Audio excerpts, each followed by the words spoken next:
कथारे अछि exam tension पिलामानंकु सोइबाकु दिएनी हेले ये सब कथा मो पाखरे काहे की काम दिएनी मु जानि पारुनी। तो मो एग्जाम स्टार्ट होची नेक्स्ट वीक रु बट बिछଣା छाड़ीबा ना रे मते मरण पळे आस जहा भी हो उठिबाकु तो पड़िबो देन मु भीतर होई रहि के बाहर नेचर को उपभोग कली तापरे मु सीधा पळेली फ्रेश हबाकू। एबे जेतु मु परिष्कार हेई गलिनी सेट पे रूम को भी टिके परिष्कार कर देली।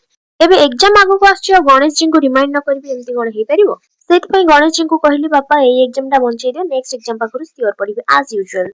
पूर्व दिन रे किछि लवंग पानी पकेइथिली तो ताकू टिके गरम कर देली। शीत दिन रे एई दृश्यटा तो फुल सैटिस्फाइंग। कप को बाहर करी लवंग पानी पीबा भितरे मोर टिफिन आस जाइथिला। तो आज रो टिफिन थिला पूरी एंड आलूदम। हॉस्टल ले एते सॉफ्ट पूरी मिलिबा तो भाग्यर कथा। एबे जल्दी जल्दी टिफिन खाइ सारी मु बची गली पाठ पढिबा पई काहे कि ना मु एग्जाम रो गोटे दिन आगरु नुहे एग्जाम रो 1 वीक आगरु पढिबा भितरे हे जाइथिला मोर मील टाइम। मील पई फास्ट तो मु मोर साइड आइटम बने देथिली बड़ी चूरा। हॉस्टल मेनू रे थिला बिलाती खटा ता सहित पनीर तरकारी। पनीर रो टेस्ट मते एति किछि खास लागेनी से पे पनीर को बाची के मु साइड कर देथिली। तापर मु आफ्टरनून ले खाइथिली सुजी मंडा विथ एक्स्ट्रा पुरो जोटा कि घरु आस्थिला। मंडा भितर मते सुजी मंडा ही बहुत टेस्टी लागे तो एति खाइ के आज मु विदाय नउची टाटा।